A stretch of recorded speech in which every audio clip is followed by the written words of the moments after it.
الحمد لله نحمده ونستعينه ونستغفره ونؤمن به ونتوكل عليه ونعوذ بالله من شرور أنفسنا ومن سيئات أعمالنا من يهده الله فلا مضل له ومن يضلل فلا هادي له ونشهد أن لا إله إلا الله وحده لا شريك له ونشهد أن سيدنا وسندنا وحبيبنا وشفيعنا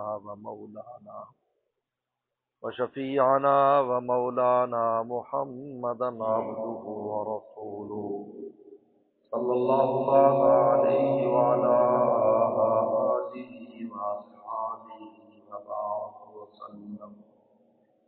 أما بعد فأعوذ بالله من الشيطان الرجيم. بسم الله الرحمن الرحيم. قال إنما يتقبل الله من المتقين. وقال تعالى وأما من خاف مقام ربه ونهى النفس عن الهوى فإن الجنة هي المأوى. قال النبي صلى الله عليه وسلم إن آداب ربك التي بين جنبيك وكما قال عليه الصلاة والسلام صدق الله وصدق رسوله النبي الكريم. میرے بہت بزرگ اور دوستوں، اللہ تعالیٰ نے قرآن مجید میں آدم السلام کے دو بیٹوں کا قصہ ذکر کیا ہے، حابیل اور قابیل، دونوں بھائی ہیں اور ان دونوں میں جھگڑا عورت کی وجہ سے ہوا ہے۔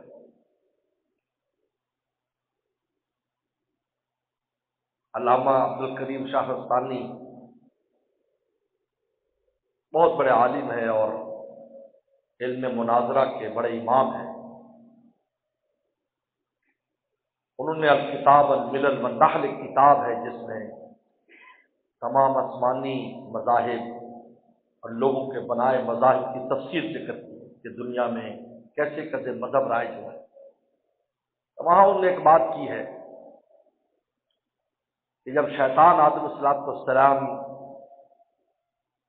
کو سجدے سے انکاری ہوا اور اللہ کے مقابلے پر آ گیا تو اللہ نے فرمایا فخرج فإنک رجیم، نکل جا تم مردود ہے۔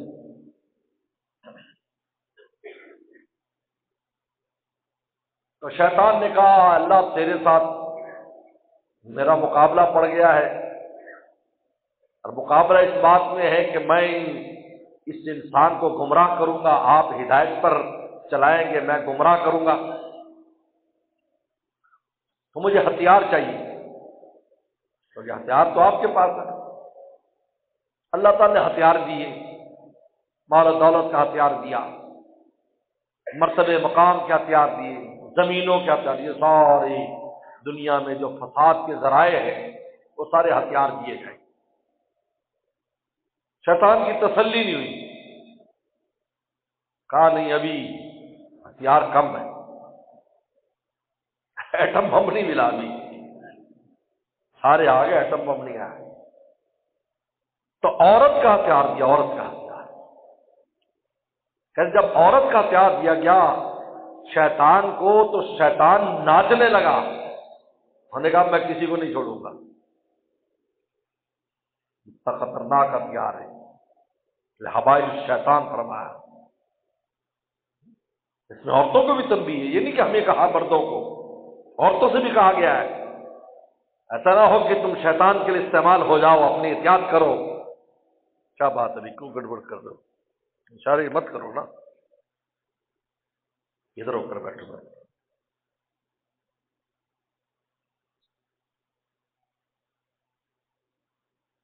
عورتوں کو تنبیہ ہے اس میں، ایسا نہ ہو کہ تمہیں شیطان اغوا کر لے اور تمہیں بھی جہنمی بنائے اور تمہارے ذریعے لوگوں کو بھی جہنمی بنائے۔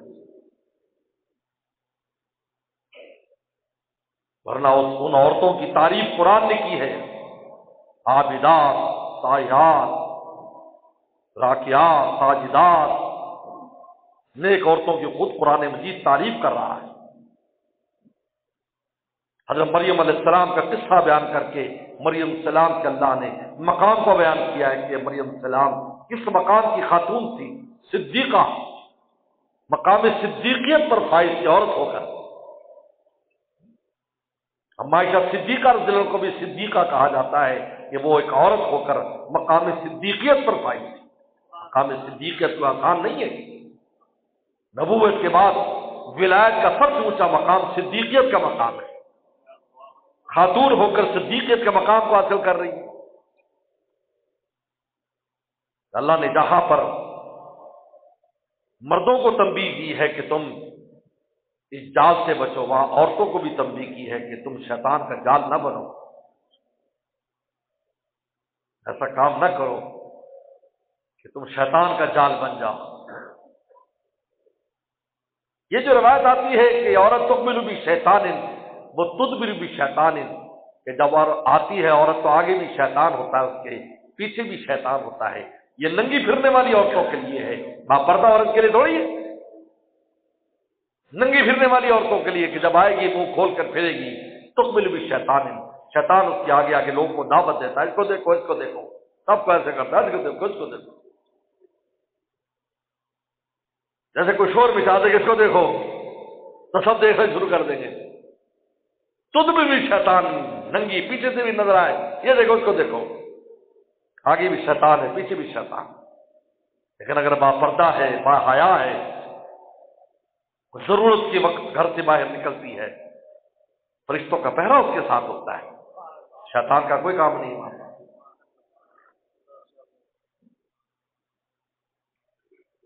کراچی میں ایک برقع بنانے والے ایک دوست سے ملا ہے جو برقعوں کا کام کرتے ہیں، کہ ایک یونیورسٹی کے ایک پروفیسر خاتون نے رابطہ کیا کہ مجھے برقع چاہیے۔ میں نے کبھی برقع، کل آپ دکان پر آ جائیں، وہ خواتین ہیں، وہ آپ کی فرمائش لے لے گی۔ کہا نہیں، مجھے راتوں رات چاہیے۔ کوئی ایسی کون سی مشکل آ گئی؟ کہا نہیں، آپ پلیز کچھ کریں۔ میں نے کہا اچھا چلو ٹھیک ہے، ابھی دکان تو بند ہو گئی ہے، لیکن آپ آ جائیں، میں کسی کی ڈیوٹی لگاتا ہوں۔ کرو قریب میں کوئی درجن رہتی تھی، ان کے پاس بھیج دیا، انہوں نے فرمائش کی تو نے پوچھا، فون پر پوچھا کہ اتنی آپ کو کیا جلدی تھی؟ میں نے کہا میں یونیورسٹی کی استاد ہوں، پڑھاتی ہوں،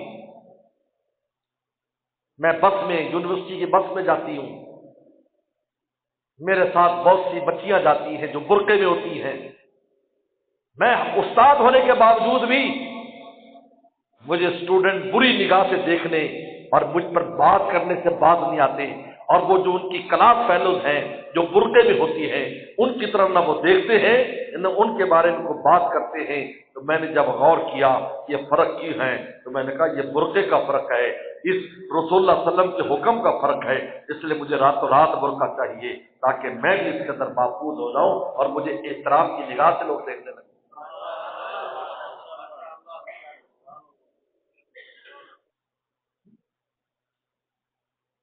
یہ دوست، دو بھائیوں کا جھگڑا، زمین میں پہلا جھگڑا عورت کی وجہ سے ہو رہا ہے کہ میں نے شادی کرنی، میں نے شادی کی۔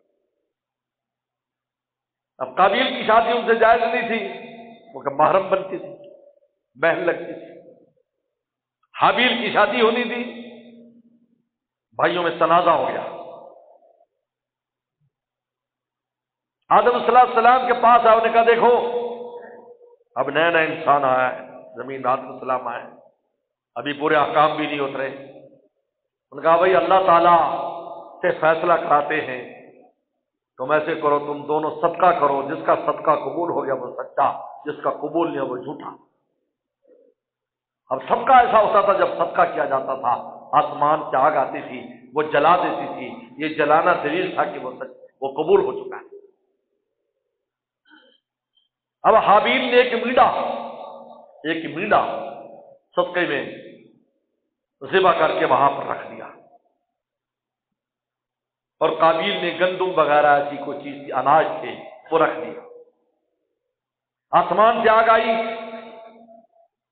حضرت حابیل کے اس میڈے کو اس نے جلا دیا، قابیل کی گندم کی طرف وہ آگ نہیں آئی۔ فیصلہ ہو گیا سچا کون ہے جھوٹا کون ہے۔ تو قابیل کو بہت غصہ آیا، انہوں نے کہا میں تجھے قتل کروں گا، لَأَقْتُلَنَّكَ، تجھے قتل کروں گا۔ تو حضرت حابیل نے کیا بات کی کہ جو قبولیت ہے، یہ جو اعمال کی قبولیت ہے، جس کے لیے میں اور آپ دعا کرتے ہیں ہمارا عمل قبول ہو جائے، ہمارا عمل قبول ہو جائے، تو قانون بیان کیا، قال انما یتقبل اللہ من المتقین، فرمایا کہ متقی انسان کے اعمال قبول ہوا کرتے ہیں۔ تو خدا سے ڈرتا ہے، اگر اللہ سے نہیں ڈرتا کیا مال کی قبولیت نہیں ہے؟ یہ قانون بنا دیا۔ اگر تقوی ہے تو کیا حابیل تقوی اختیار کیے ہوئے تھے کہ نہیں میں کوئی ناجائز کام نہیں کرنا، میں نے قابل صلح ہوا تھا ناجائز پر، کہا یہ جرم بھی حسد کی وجہ سے تھا، اس کو حسد ہوا تھا اصل میں، کہ جو اس کی بیوی بننے والی خوبصورت ہے، میری بیوی بننے والی اتنی خوبصورت نہیں، حسد ہو گیا، کیونکہ حسد نعمت پر ہوتا ہے۔ لیکن کہتے ہیں شیطانی بیماریوں میں سب سے اونچی بیماری، کفر کے بعد سب سے اونچی بیماری حسد ہے، یاد رکھو۔ شیطان کو بھی آدم علیہ السلام سے حسد ہوا تھا کہ اس کو کیوں بنایا اللہ تعالیٰ نے، زمین پہ خلیفہ کیوں بنائی تھی، جائل فی الارض خلیفہ، اس کو حسد ہو گیا، حسد میں مقابلے پر آ گیا۔ حسد اتنی خطرناک چیز ہے کہ کسی بس کو نعمت دیکھتا ہے تو بس دل چلنے لگ جاتا ہے، تمنا ہوتی ہے کہ اس سے نعمت زائل ہو جائے۔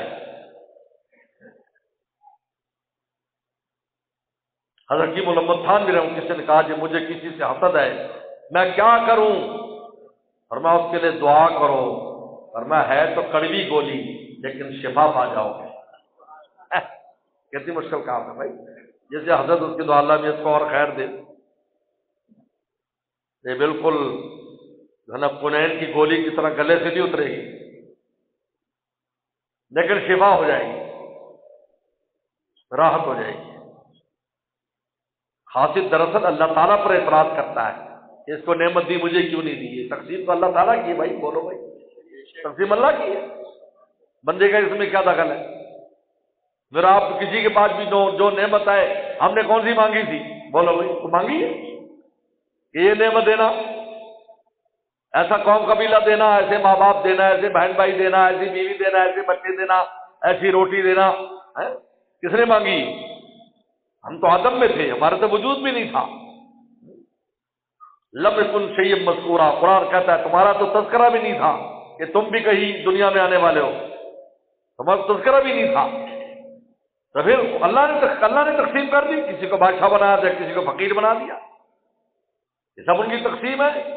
کہیں کسی سے شکر چاہیے اور کسی سے صبر چاہیے، یہ دو لائنیں صبر شکر دونوں جنت جاتی ہیں، دونوں گاڑیاں جنت جاتی ہیں، ایک شکر کی گاڑی ایک صبر کی گاڑی، دونوں کی منزل جنت ہے۔ شاکرین صابرین دونوں اللہ کے پیارے ہیں، اس لیے کہتے ہیں کہ شکر آسان نہیں ہے، کیونکہ جس پر نعمت آ جاتی ہے فوراً شیطان پہنچ کر اس کے دل میں کبر ڈالتا ہو، ماشاءاللہ تیرے اندر تو بڑی صلاحیت تھی اور تو یوں تھا، تو نے یہ کما لیا، تو نے یہ کر لیا، وہ فخر کرتا پھرتا ہے قارون کی طرح کہ یہ سب میرا خزانہ جو ہے میرے علم کی وجہ سے ملا ہے۔ صبر میں تو انسان پر مصیبت ہوتی ہے پھر بھی آؤ پکا کرتا ہے، لوگوں سے دعائیں کراتا ہے، لوگ بھی دعا کرتے ہیں، لیکن جو نعمت والے کی تو دعا بھی کوئی نہیں کرتا اس کے لیے، اس کو کیا ضرورت ہے اس کے لیے کیوں دعا کرے، حسد کرتا ہے اس سے۔ صبر شکر صابر شاکر یہ دونوں جنت میں جانے والے ہیں، دونوں اللہ تعالیٰ کے محبوب ہیں، یہ اللہ تعالیٰ کی تقسیم ہے۔ کہتے ہیں ایک بادشاہ تھا نا، ایک فقیر درویش آدمی اس کے دربار میں آیا، درباریوں سپاہی کھڑے تھے، انہوں نے کہا کیا بات ہے؟ انہوں نے کہا بھائی میں بادشاہ کا ہم زلف ہوں، بادشاہ کی بیوی کا بھائی ہوں، اور وہ کیا کہتے ہیں اس کو، بہنوئی ہوں، میں بادشاہ کے بیوی کا بہنوئی ہوں، میں بادشاہ کا ہم زلف ہوں۔ دربار نے بتایا، پہلے تو دیکھا اس کی حیث میں تو ایویں فقیر درویش آدمی ہے، پھر کہا کہ پتہ نہیں ہو بھائی کیا پتا، بھیس بدل کے آیا ہوا ہو۔ تو بادشاہ کو کہا کہ بھئی آپ کے ہم زلف آئے ہوئے ہیں، ہم زلف سے کہتے ہیں جن کی دونوں کی بیویاں آپس میں بہنیں ہوتی ہیں۔ اچھا، بادشاہ پہلے زمانے میں پیچھے پردے کے پیچھے بیوی کو بھی بٹھاتے تھے، کوئی مشورہ کرنا ہو، بیویاں پیچھے ہوتی تھی تو سنتی بھی تھی۔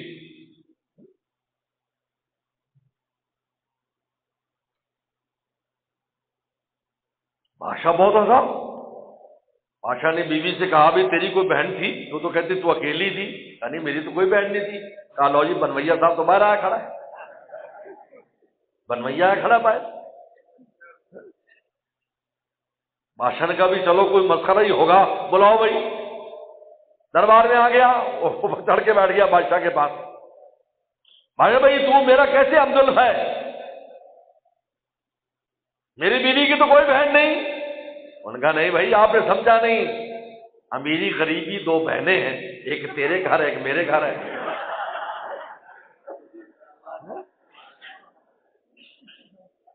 صبر و شکر۔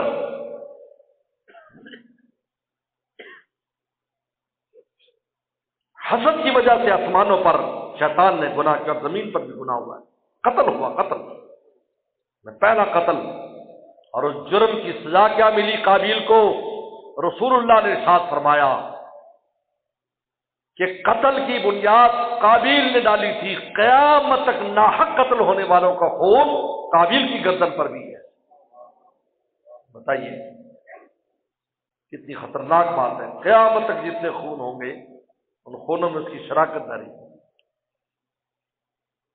میں کہ قبولیت اعمال من المتقین، انسان میں تقوی ہے، گناہوں سے بچتا ہے، اس کا عمل قبول ہے۔ تھوڑا سا عمل بھی ہے اللہ کے یہاں بہت قیمت ہے، کیونکہ تقوی کی وجہ سے اللہ کی دوستی ملے گی، اور دوست کا عمل قبول ہوتا ہے۔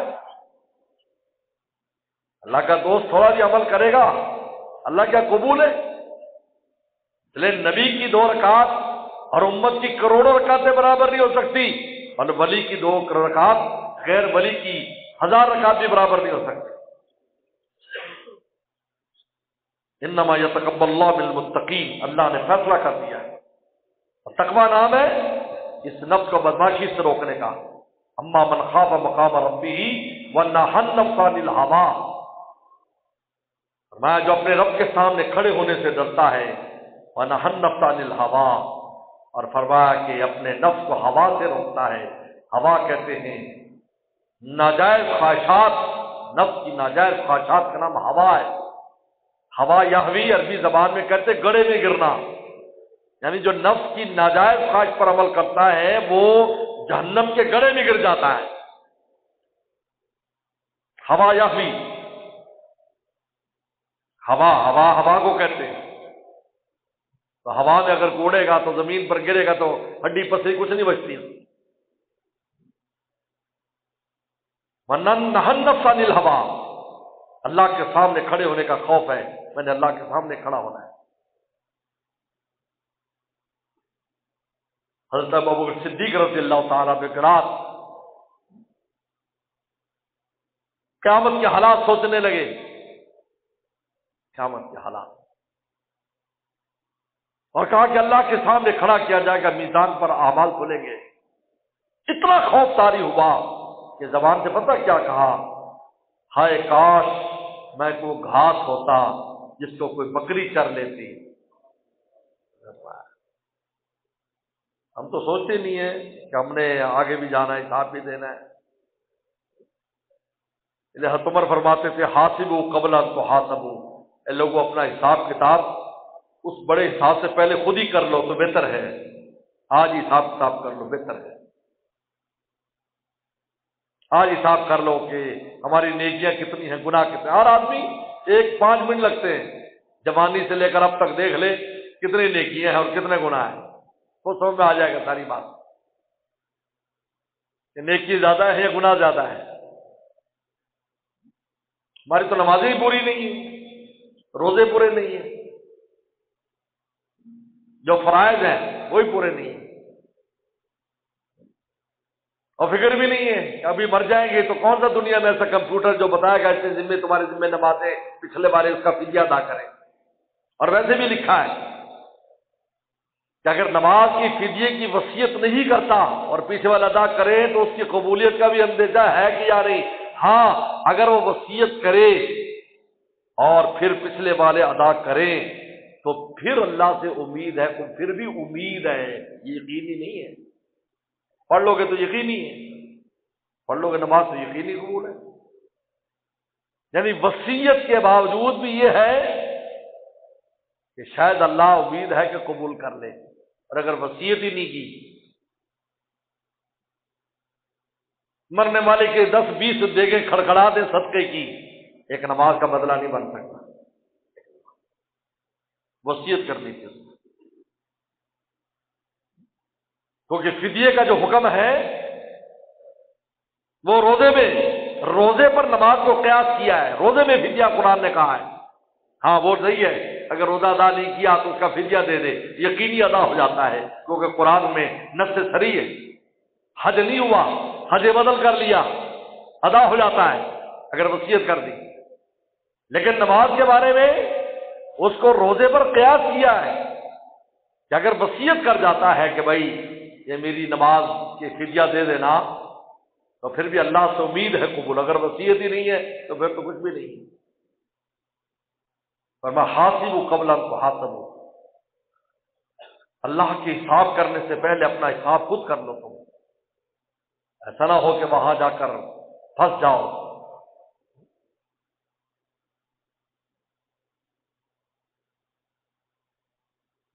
تو حضرت دعا کر رہے ہیں، اللہ کاش، تمنا کیا کر رہے ہیں؟ ابو بکر صدیق جیسا انسان، سبحان اللہ، جن کے بارے میں رسول اللہ ارشاد فرما رہے ہیں میں نے ہر ایک کے احسانوں کا بدلہ دے دیا، لیکن ابو بکر کے احسانات کا بدلہ اللہ تعالیٰ عطا فرمائے۔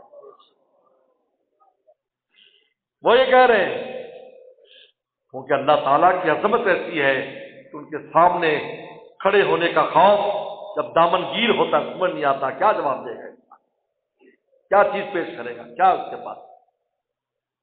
صحابہ اکرام نے سب کچھ اللہ رسول پر لٹا دیا، پھر بھی ڈرتے رہتے تھے ہم کیا پیش کریں۔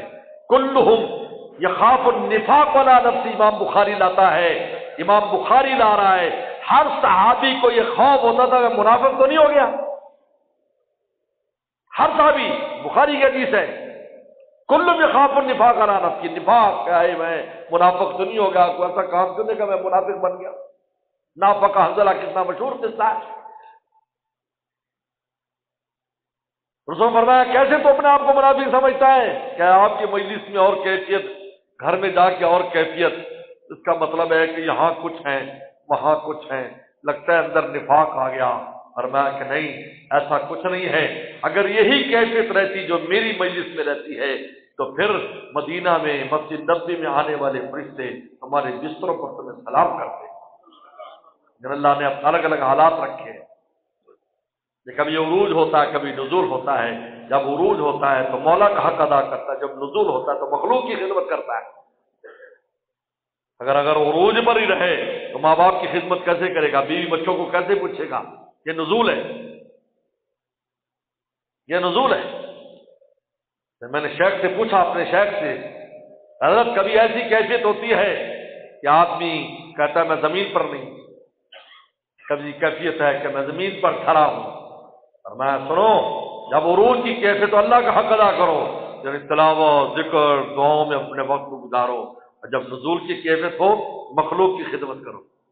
جی بچوں کو پوچھو، ہاں بھائی بولو بھائی کچھ کھانا ہے، دہی بڑے منگائے تمہارے لیے فلاں چیز منگائے، کیا کھانا ہے، چلو بھائی چائے بناؤ بھائی، چلو بھائی یہ کرو وہ کرو۔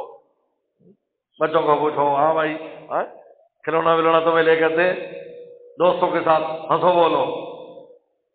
یہ اللہ تعالیٰ نے دونوں حالات بنائے کیونکہ خالق مخلوق، اس لیے پیغمبر صلی اللہ علیہ وسلم رات کو جب اللہ تعالیٰ کے ساتھ مشغول ہوتے تھے، ایسے مقام پر چلے جاتے کہ واقعہ آتا ہے جامع صغیر میں، جس میں علامہ سیوطی نے نقل کیا ہے کہ پیغمبر سلام کے پاس اما عائشہ آ کر بیٹھ گئی. آپ نماز سے فارغ ہو بیٹھے تھے اور میں من انتی تو کون ہے؟ ان کا نا عائشہ میں عائشہ ہوں. من عائشہ، عائشہ کون ہے؟ انہوں نے کہا بنت تو ابی بکر، ابو بکر کی بیٹی. من ابو بکر، ابو بکر کون ہے؟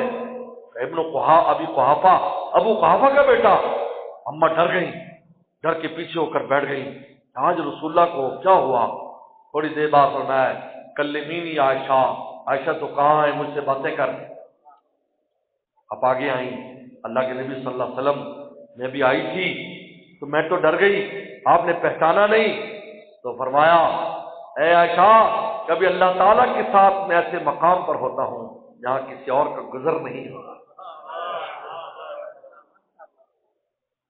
یسمن مور بسر گئی ماہی. ہمارے دادا مرشد فرماتے تھے کہ جب اللہ اللہ کے ساتھ مشغول ہوتا ہے آدمی تو اپنا نام بھی بھول جاتا ہے کہ میں بھی کچھ.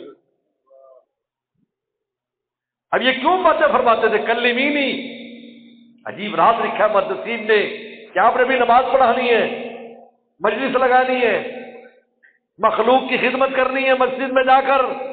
تو نزول فرماتے عائشہ مجھ سے باتیں کر. زوجہ مطہرہ سے کچھ باتیں فرماتے تو پھر آپ اس کے بعد جا کر نماز پڑھاتے، بج لگ جاتی، سوالی سوال لے کر آتے. رسول اللہ جواب ارشاد فرماتے، جس کو جو شے ہوتی عطا فرماتے. جنت تک بھی تقسیم ہوتی ہے، دربار میں جنتیں تقسیم ہوتی. میرے لیے جنت، تیرے لیے جنت، میرے لیے جنت، تیرے لیے جنت. اللہ اکبر، کون دے سکتا ہے؟ رسول اللہ کی ذات تھی، رسول اللہ کی ذات تھی، رسول اللہ کی ذات تھی. آج ہی میں ایک روایت پڑھا رہا تھا بخاری کی. آپ ام حرام بنت ملحان رسول اللہ کی رضائی خالہ ہے، رضائی خالہ. عطامرہ نے ان کے ساتھ دودھ پیا تھا. ان کے گھر میں تشریف لے گئے، سو گئے، خالہ کے گھر سو گئے. اٹھ کر بیٹھ گئے. اللہ کے نبی کیا ہوا؟ کہا میں نے خواب دیکھا، میری امت کے کچھ لوگ ہیں جو بحری سفر کر رہے ہیں اللہ کے راستے میں، اور وہ کشتی کے تختے پر ایسے بیٹھے جیسے بادشاہ بیٹھے ہوتے ہیں. اللہ کے نبی اور جبو ان کے لیے جنت واجب ہو گئی. نبی دعا کر دو میں ان میں سے ہو جاؤں. کہ تو ہو گئی، اور میں تو ہو گئی. چنانچہ عثمان غنی رضی اللہ کے زمانے میں پہلا بحری بیڑا تیار ہوا جو سیدنا حضرت امیر معاویہ رضی اللہ عنہ نے تیار کیا، اور شام کے ساحل سے سب سے پہلے قبرص کے اوپر وہ حملہ آور ہوئے. عباد بن ثابت رضی اللہ عنہ کے ساتھ ان کا نکاح شادی تھی، ان کے اپنے شوہر کے ساتھ ام حرام بنت ملحان اس میں گئی. او جبو ان سب پر جنت واجب ہو گئی. اور جب یہ واپس تشریف لائیں اور گھوڑے پر سوار ہوئی اور وہ گھوڑا ذرا بکا، یہ ساحل سمندر پر گری، ان کی گردن ٹوٹ گئی، شہید ہو گئی. اسے ساحل سمندر پر ان کا مزار مبارک بنا دیا. آج بھی شام میں لوگ اس کی زیارت کر کے برکت حاصل کرتے. 16 سے ہاں یہ ایسے تقسیم ہوتی تھی، جنت سے تقسیم ہوتی. لیکن کلمینی عائشہ، مجھ سے باتیں کری عائشہ. عروج اور نزول، اوپر جاتا ہے نیچے آتا ہے. نیچے آئے مخلوق حق ادا کرے، گناہ میں نہیں پڑے، جائز حق ادا کرے. اور جب انسان کو عروج ہو اللہ کے حق ادا کرے، تلاوت کرے، ذکر کرے. میرے شیخ نے فرمایا تھا جب انسان کے قلب میں کیفیت آئے کہ تلاوت کر، دل تلاوت کو چاہ رہا ہے، فرمایا جلدی سے اس مہمان کی خدمت کر تاکہ پھر آنے لگ جائے. یعنی کچھ تلاوت کر لو، ہر کام میں سمجھ نکال کر تھوڑا سا قرآن پڑھ لو. ذکر کو دل چاہ رہا ہے، ذکر کر لو تھوڑا سا. تو سیدنا صدیق اکبر سے اتنا بڑا انسان ہے، لیکن جب یہ کیفیت کہ میں اللہ کا کیسے اللہ کا سامنے کروں گا، تو تمنا کر رہے کاش میں گھاس ہوتا، ایک بکری آتی مجھے چر جاتی، اللہ کا سامنا نہ کرنا پڑتا. قرآن نازل ہو گیا وَلِمَنْ خَافَ مَقَامَ رَبِّهِ جَنَّتَانِ. اور میں جو اپنے رب کے سامنے کھڑے ہونے سے ڈرتا ہے اس کے لیے 2 جنتیں. یہی آیت ہے، 2 جنتیں. یہ آیت سیدنا صدیق اکبر کے بارے میں نازل ہوئی. میرے مرشد فرمایا کرتے تھے ان کی برکت سے قیامت تک ایمان والوں کو بشارت مل گئی کہ تم رب کے سامنے قیام تک ڈرو گے اور اس کی تیاری کرو گے، تمہیں جو دو جنتیں ملیں گی۔ ایک ہی جنت اتنی بڑی زمین آسمان سما جائیں تو دو جنتیں کتنی بڑی ہو جائیں گی، بولو بھائی۔ سارے شوق جنت میں پورے کرو، یہ دنیا شوق پورے کرنے کے لیے نہیں ہے۔ لوگ یہاں شوق پورا کرنا شروع کر دیتے ہیں، وہاں شوق جنت میں پورے کرنے۔ یہ تو دار الامتحان ہے، یہاں تو اللہ تعالیٰ کو راضی کرنا ہے، خوش کرنا ہے۔ وَنَهَى النَّفْسَ عَنِ الْهَوَىٰ، اس نفس کو ہوا سے روکتا ہے۔ ہوا خواہشات، اسی کا نام تقویٰ ہے۔ یہ جب انسان نفس کو روکنے لگ جاتا ہے ہوا سے، حرام خواہشوں سے، حرم انما یتقبل اللہ المتقین، اس کا حرم القبول ہے۔ ذکر کرے گا، تلاوت تھوڑا بھی ہوگا، قبول ہے۔ اور یاد رکھو جب عمل قبول ہو جاتا ہے، بخاری شریف میں آتا ہے جس آدمی کا کوئی بھی عمل قبول ہوتا ہے اور وہ آخرت میں جانے کے بعد اس نعمت کو سامنے پاتا ہے کہ اس پہ اللہ نے یہ اجر دیا، تو اللہ پوچھتے ہیں کیا تو دنیا میں جانے کو تیار ہے؟ تجھے میں 2 گنا بڑی دنیا دے دوں تو جانے کو تیار ہے؟ کہا کہ نہیں اللہ، مجھے واپس نہیں جانا، کیونکہ واپس جا کر اس طرح کوئی عمل قبولیت والا لانا آسان کام نہیں ہے۔ اللہ مجھے نہیں جانا، سوائے شہید کے۔ شہید کہتا اللہ مجھے بھیجو، پھر شہید ہو کر آؤں۔ تو وہ دیکھتا ہے کہ شہید کو اللہ کس طرح نوازتے ہیں۔ وہ مرنے کے لیے آنا، وہ بھی اس دنیا میں رہنے کے لیے نہیں آنا چاہتا، مرنے کے لیے آنا چاہتا ہے۔ ان کے کوچے سے لے چل جنازہ میرا، جان دی میں نے جن کی خوشی کے لیے، بے خودی چاہیے بندگی کے لیے۔ میرے دوست ہمت کرنی پڑے گی، ہمت کے بغیر تقویٰ نہیں آتا۔ تقویٰ ہمت کے ساتھ آتا ہے، صحبت صالحین کے ساتھ آتا ہے، اور صحبت بھی ایسی کہ انسان اپنے آپ کو فنا کر دے، مٹا دے۔ اگر مٹائے گا نہیں تو پھر صحبت بھی فائدہ نہیں دیتی۔ مولانا رومی نے بڑی پیاری مثال لکھی ہے، کہا ہے کہ گدھا جو ہے نا، گدھا یہ جب نمک کی کان میں جا کر مر جاتا ہے، نمک کی کان میں، تو پورا نمک میں تبدیل ہو جاتا ہے۔ یہ نمک کی خصوصیت ہے، جو چیز نمک میں گرے گی اس کا نمک بنا دے گا۔ روٹی ڈالو گے کچھ عرصے بعد وہ نمک بن جائے گی۔ تو یہ گدھا جو گدھا ہے حرام ہے، لیکن جب نمک میں تبدیل ہو جاتا ہے تو یہ نمک بن جاتا ہے، اس کا کھانا حلال ہے۔ وہ توڑیں گے نمک بن جائے گا، اس کو پیسو کھاؤ۔ حرام چیز حلال ہو گئی۔ فرمایا کیوں؟ کہا کہ اس لیے کہ وہ حلال میں فنا ہو گیا۔ حلال میں اگر اس کا سانس آتا رہے، یعنی اسے لاتے لوتے ہر چیز نمک بن گئی لیکن ابھی زندہ ہے، سانس لے رہا ہے، ڈیچو ڈیچو تو نہیں نکل رہا اس کا، لیکن سانس لے رہا ہے، فرمایا کبھی حلال نہیں ہوگا وہ۔ حلال ہونے کے لیے کامل فنائیت چاہیے۔ فرمایا جب تک انسان مٹ نہیں جاتا، اپنے نفس کو مٹا نہیں دیتا، اس وقت تک کمال تقویٰ حاصل نہیں ہوتا۔ اگر ذرا بھی خواہشات زندہ ہے، چھپ چھپ کے گناہ کرتا ہے، صحبت بھی اختیار کی لیکن چھپ چھپ کے گناہ کرتا ہے۔ ادھر ہیں حسن ازل پہ نظریں، ادھر حسینوں کو دیکھتا ہے۔ اللہ معاف فرمائے۔ اللہ کا طالب ہے لیکن حسینوں کو بھی دیکھتا ہے، مٹی کے گروندوں کو بھی دیکھتا ہے، مٹی کے بتوں کو بھی دیکھتا ہے، جس پر اللہ تعالیٰ نے رنگ و روغن چڑھایا، حقیقت کچھ بھی نہیں، جس پر چڑھایا۔ اور ادھر اللہ کا طالب بھی ہے، ادھر حسن نظر پہ نظریں، ادھر حسینوں کو دیکھتا ہے۔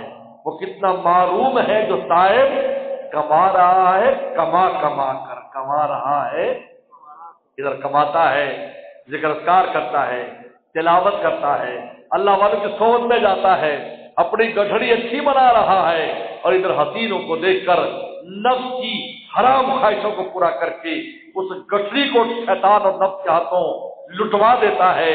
اور میں کتنا محروم ہے، قیامت جب اللہ کے پاس جائے گا تو اس کی تھیلی میں کچھ بھی نہیں نکلے گا۔ ڈاکو کو بھی چھوڑا، وہ اپنے مال پر جو ڈاکو مار رہے ہیں، چوری کر رہے ہیں، ادھر حسن ازل پہ نظریں، ادھر حسینوں کو دیکھتا ہے۔ میرے شیخ نے جب پہلی بار یہ کلام طائب صاحب نے میرے شیخ کی خدمت میں پڑھا تو یہ جو شعر ہے نا 60 بار پڑھوایا، 60 بار، چیخیں نکل گئی ہم لوگوں کی، میں بھی موجود، چیخیں نکل گئی، پسینہ آ گیا ہر آدمی کو۔ حضرت تنبیہ کر رہے تھے کہ سنو، دوبارہ پڑھو، 5 بار پڑھو، 7 بار پڑھو، 10 بار پڑھو، 60 بار یہ پڑھا گیا، 60 بار، پورا 1 گھنٹہ صرف یہ شعر پڑھایا گیا، عبرت کے لیے، ہم لوگوں کے لیے جو اللہ اللہ کرتے ہیں، نماز بھی پڑھتے ہیں، روزہ رکھتے ہیں، سب کچھ کرتے ہیں، ادھر ہے حسن ازل پہ نظریں، ادھر حسینوں کو دیکھتا ہے، کتنا محروم ہے وہ صاحب، کما رہا ہے کما کر۔ نہن نفس عن الہوا، یہ ہمت کرنی پڑے گی، اس کو مٹانا پڑے گا، اس کی خواہشات سے اس کو روکنا پڑے گا، اس کے لگاموں کو کھینچنا ہوگا، ہمت سے کام کرنا پڑے گا، اللہ کی خدمت میں آ کر مٹانا پڑے گا اپنے آپ کو۔ جب آدمی مٹا دیتا ہے، بڑوں کی خدمت میں آ کر اپنے آپ کو مٹاتا ہے، بہت آسان ہو جاتا ہے نفس کو قابو کرنا، کہنے پر چلتا ہے، جیسے کہیں بس عمل کرے، بس پھر نہ دیکھے کیا ہوتا ہے، جان بھی جاتی ہے تو جان دینے کے لیے تیار ہو جائے، جان تو نہیں چاہیے، نہیں میرا دل، نہیں میری جان چاہیے۔ اللہ نہیں چاہتے کہ دل نکال کر مسجد میں رکھ دو، گردن پہ چھری چلا کے مر جاؤ، نہیں میرا دل، نہیں میری جان چاہیے، ان کو مجھ سے خون ارمان چاہیے، ان کو کیا چاہیے؟ خون ارمان، تمناؤں کا خون کرو، ان کی نہیں مانو، نفس کی نہیں مانو۔ ہاں حلال کہے دودھ پتی پلاؤ، ضرور پلاؤ، یا پیزا کھلاؤ، ضرور کھلاؤ، حلال میں کنجوسی نہیں کرو، حرام کی طرف جانے نہیں دو، اور ویسے بھی جو حلال سے جس کا پیٹ بھرا ہوتا ہے وہ حرام کی طرف نہیں جائے گا۔ بعض اپنے اوپر اتنا کرتے کہ حرام کو بھی اپنے اوپر حرام، حلال کو بھی حرام کر لیتے کہ نب جب رسی توڑتا ہے پھر کچھ نہیں دیکھتا۔ بتاؤ، جس جانور کو آپ نے کھوٹے سے باندھا ہو اور وہیں اس کو چارہ دے رہے ہو اور وہیں پانی پلا رہے ہو، اس کو کیا ضرورت ہے رسی توڑانے کی؟ جب کچھ نہیں ملے گا تو رسی توڑائے گا اور پھر کسی کھیت میں اجاڑا کرے گا، اجاڑے کا پرچہ تم پر بھی ہوگا، اس کو بھی ڈنڈے پڑیں گے، تم پر بھی اجاڑے کا پرچہ ہوگا کہ ہمارا کھیت خراب کیا اس نے، تمہیں بھی جیل کی ہوا کھانی پڑے گی، اور جانور کو بھی ڈنڈوں کے ساتھ، ڈانگ کے ساتھ اس کی خبر لی جائے گی۔ لیکن اگر اس کو اپنے قلعے کے اوپر حلال مل رہا تو اس کو حرام جانے کی ضرورت نہیں۔ اس لیے میرے شیخ فرماتے تھے حلال میں کمی نہ کرو تاکہ یہ حرام کی طرف نہ جائے۔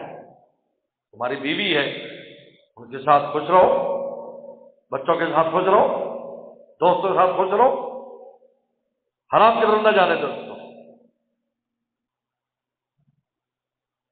تو میرے دوستوں، نہیں میرا دل، نہیں میری جان چاہیے، ان کو مجھ سے خون ارمان چاہیے، ارمان کا خون کرو۔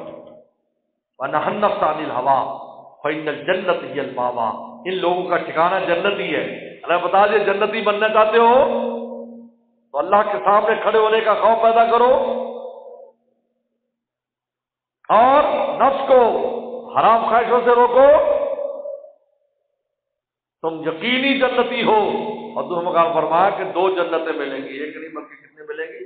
2 جنت، اور ہر جنت میں کم از کم 2 دنیا کی عورتیں ملیں گی اور حوریں اس کے علاوہ ملیں گی، اور جنت اتنی بڑی ہوگی، آپ جو آکاش سماوات الارض، زمین آسمان کی چوڑائی جتنی جنت کی چوڑائی ہوگی، زیادہ لڑائی بھی نہیں ہوگی، لڑائی تو ہوتی جب چھوٹی جگہ، اتنی بڑی جنت ہے بھائی،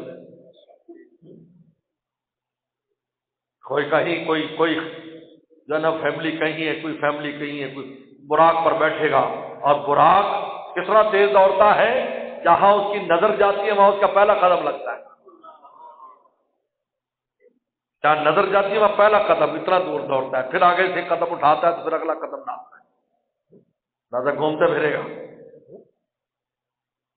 سارے مزے مومن کے لیے جنت میں آخرت میں رکھے، دنیا میں تو صبر اور شکر کے ساتھ بس گزارو، صابر رہو شاکر رہو، دونوں صورتوں میں جنتی ہو، دونوں گاڑیوں کی منزل اور آخری اسٹیشن جنت ہے۔ واخر دعوانا ان الحمدللہ۔